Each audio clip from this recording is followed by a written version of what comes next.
Bana staff Sauti staff wameibuka na ushindi mwingine mbele ya waandishi wa habari. Naweza kusema kwamba waandishi tumefungwa na Sauti staff. Bana mmetufunga, hongereni. Asante sana. Asante sana. Mlituzidi wapi? Kwa sababu nikisema mliwazidi tutakuwa tumejikana. Mlituzidi wapi pengine? Nadhani leo tulitimia zaidi. Tofauti na mara ya mwisho tulipokutana. Leo tulitimia zaidi. Idara zetu zote zilikuwa vizuri leo. Leo ni kama safu ya ulinzi, kiungo mpaka ushambuliaji. Kwa hiyo nataka kusema waandishi wa Mwanza leo hawajasumbua popote. Waliingia kwenye mfumo. Pengine nataka kusikia michezo hii inawasaidia vipi nyinyi hasa kwa sababu tunafahamu mnacheza soka ambalo ni la kiveterani.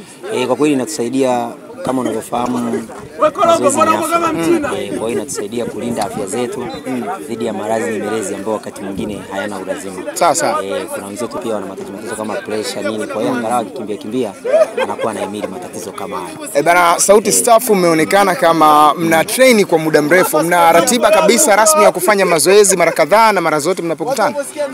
Kimsingi hatuna ratiba ya mazoezi, ila huwa tunacheza mara 3 kwa wiki. Kwa hiyo sisi mechi zetu tunaita mechi mazoezi. Sasa tunacheza Jumanne, Ijumaa na Jumapili.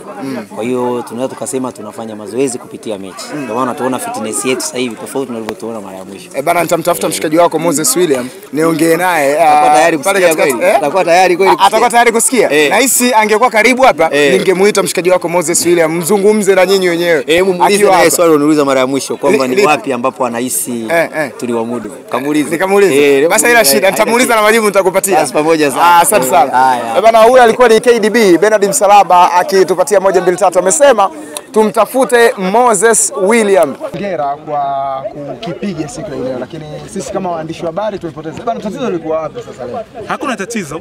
System yetu tumecheza vizuri. Kadri tuwezavyo. Unajua si mara nyingi tupo na makamera, tupo na kalamu, tupo na mic, tunafanya kazi. Lakini leo tumekuja tumecheza mchezo mzuri. Wenzetu leo wamechomeka vishoka. Wamechukua wachezaji ambao ni vijana wadogo ambao wako mwaka wa 2, mwaka wa 3 wakisoma hapa ambao maisha yao yote ni mpira tu. Wamekuwa wakicheza vilabu vikubwa mjini tunakutana nao. Kwa hiyo ndio imetuzidi, hakuna kingine ambacho imetuzidi. Lakini ukiangalia pia mchezoni ni kwa magoli ambayo amefunga alikuwa ni loose ball. Yaani wamepata nafasi labda fulani amekaa kwenye sehemu ambayo sio kwake wamescore. Lakini ukiangalia mchezo ambao tumecheza uwanjani 50-50 tumecheza vizuri. Bana mchezo kama huu hauwapatii funzo kwamba mnapaswa kujitengenezea utaratibu wa kufanya mazoezi. Wenzenu wamesema kila mara 3 kwa wiki wanafanya mazoezi.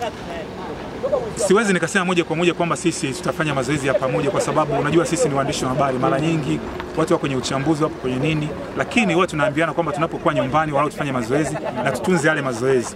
Unaona kwa mfano sisi hapa tumepigiana simu, Raymond njoo, Moses njoo, tumekuja hapa si waandishi wa habari wote, tumetoka kwenye kazi zetu kwenye microphone, tumekuja hapa tumecheza mchezo. Kwa hiyo tutajifunza walau tu tunafanya mazoezi ya moja, tunakumbushana tucheze mazoezi tunapokuja kwenye game hivi tuweze kufanya vizuri sana. Bana shukrani sana na kupumzika.